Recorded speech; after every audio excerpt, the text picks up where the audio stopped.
Bağrım atam berey sana mehrimni, görsün bütün kainat gülüp turgan çehrimni. Töküzmüdüm damca yaş, dağdek turup yinimde, muhtaç kılmay, har kılmay, meni er kıldın da.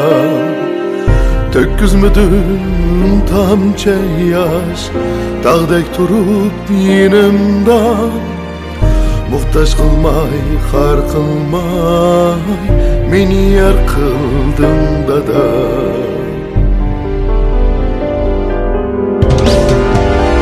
Udum bulsun oğlumga dadasının ızları, dolgan mınlap men ağa kılganda ne sözdürüm.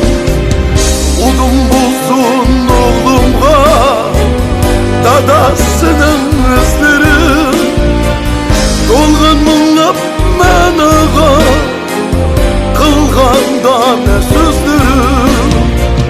Dolgan mınlap men ağa kılganda ne sözdürüm.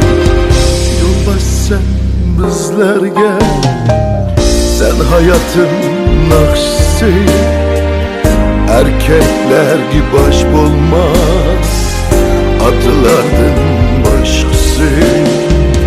Yolbaş sen bizlerge, sen hayatın nakşisi, erkeklerge baş bulmaz, atılardın başkası.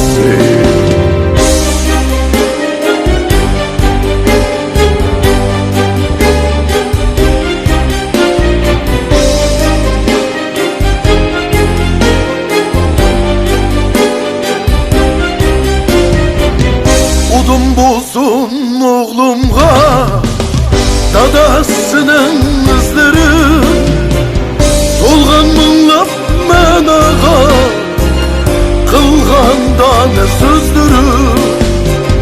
Yolbaş sen bizlerge, sen hayatın nakşisi, erkekler gibi baş bulmaz, atılardın başkası.